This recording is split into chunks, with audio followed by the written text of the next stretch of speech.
Sup gamers, Rainy Potato here with the best builds for the Vestal in Darkest Dungeon 2. If you enjoy the video, don't forget to subscribe. I post new videos every day. The Vestal is a healer and support class featuring both the unique rank-based buff system, consecrations, and her own unique conviction system that buffs herself. Her best path is Seraph, which extends her consecrations to 5-round duration, changes her mantra to a giant heal on consecrated ranks, and she gains conviction when consecrations become activated. Seraph is her consecration path, so you always equip both Consecration of Fortitude and Light.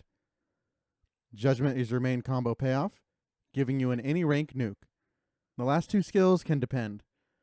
Mantra is good if you know how to use it. It clears your consecrations, so it's either an emergency or a late fight payoff before your consecrations expire. Divine Grace is a solid single target heal that scales with conviction.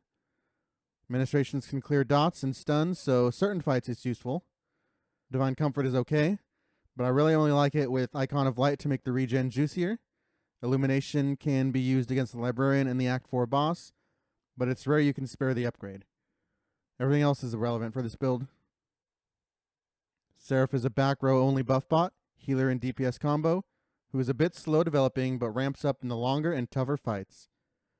You're looking to get your consecrations up early, and once they're up, you're getting double damage judgment every turn, or even bigger if you incorporate movement, because remember, consecrations are rank-based, not hero-based.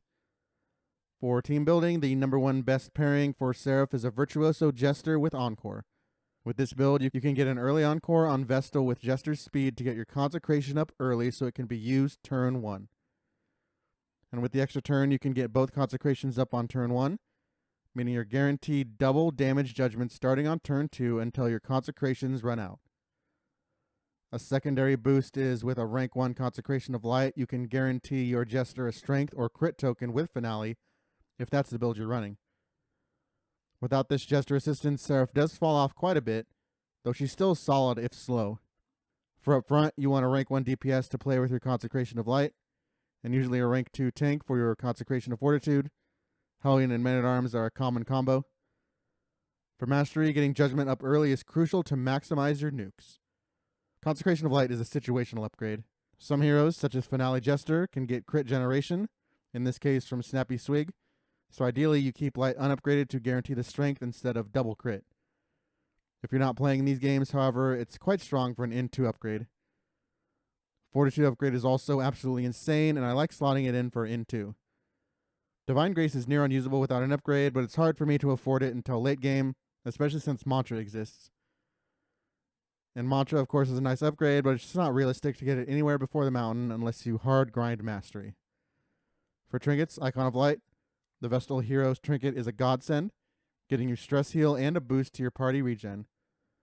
Otherwise, damage is a pretty decent choice. You can get some big DPS with Judgment. Vestal definitely comes alive against bosses. With her constant token generation and any rank damage, I'm not really scared of any lair boss, especially Librarian, because you can also scam his dodge tokens. Her alternate build is front row melee tank build, which can be used with either Wanderer path or Chaplain path. Wanderer gains 1 conviction token at turn start, and Chaplain gains conviction by being hit. She has no natural taunt, so she's not a true tank, but her Chaplain guard makes her a pseudo one, though Wanderer is probably better and more consistent as DPS. The 2 core abilities for a melee Vestal are Hand of Light and Mace Bash. With Chaplain, you need Sanctuary to become a pseudo-tank and start collecting your conviction tokens. Mantra is only usable on Chaplain and only when upgraded. You round out the bar with Ministration and Divine Comfort on Chaplain, since they're the only ones that are usable, essentially. With Wanderer, you don't really like Sanctuary much, so you can put on the Consecrations if you want, but they're rarely used. Illumination can be put on to block dodge against Librarian and Act 4 boss if you can spare an upgrade. Melee Vestal is a rank 2 only hero, so you can use her Divine Comfort. For Chaplain, since you have no natural taunt, it's all about collecting conviction with guard. You need 3 conviction to make Mace Bash decent damage-wise. Frankly, you want your Hand of Light buff up too. So it usually takes a while to get going on Chaplain, which is my big complaint with this path, and why I believe it's flat garbage.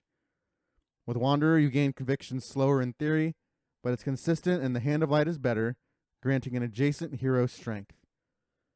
This hero is pretty bad since it doesn't fulfill either the DPS or tank role you want from a frontliner, and you still want some stress heals somewhere else. I think she fits best with Hellion, who is a front ranker who generates taunt, who you can then guard to force tokens on yourself.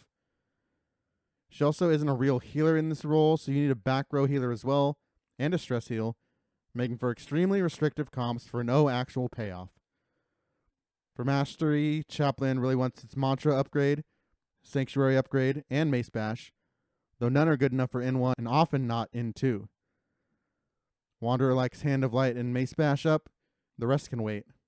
For Trinkets, Profane Scroll changes the game, giving your Hand of Light taunt to make you an actual tank, though of course hero trinkets are just random and can't be relied upon.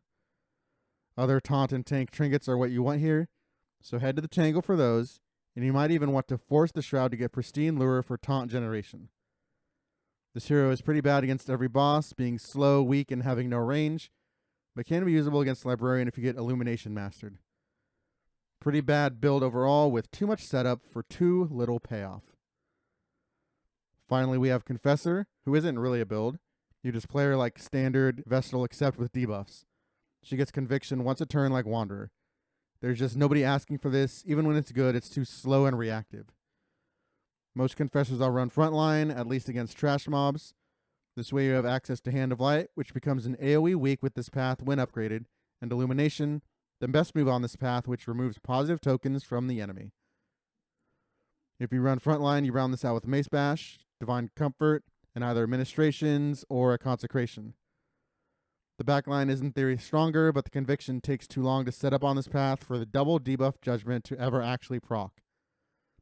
But at least in the backline, you do have access to your Divine Grace and your Mantra, so your worthless utility can at least double as a healer. I usually slap Sanctuary on as well as a secondary stress heal, since Confessor doesn't do anything anyways. This path doesn't really go with anything because pure debuffers that do nothing else aren't really a thing in this game. And even then, she's just flat inferior to a cultist who has better debuffs out of the box without relying on super slow Conviction or being position restricted. You almost have to run her backline so she can at least have a heal roll. If she's up front, she has no taking ability, no healing, and no damage. Sounds fantastic. For Trinkets, only Profane Scroll can save this travesty and make you actually able to contribute to the team, but again, it's not reliable to get this. For Mastery, Hand of Light is a mandatory upgrade to be able to do anything. Illumination is also pretty core, but can wait until late game when enemies start gorging themselves on tokens. This is super bad against every boss, because they usually feature debuff resist, and Hand of Light becomes basically dead here from a debuff standpoint. Just don't run this nonsense. Overall, Vestal does have a pretty broad kit of interesting moves, including multiple heals, utility skills, and big potential damage, but she's quite limited in what she can do in practice, and is quite slow and heavily reliant on your allies. Thank you for watching. If you enjoyed the video, don't forget to subscribe. I post new videos every day.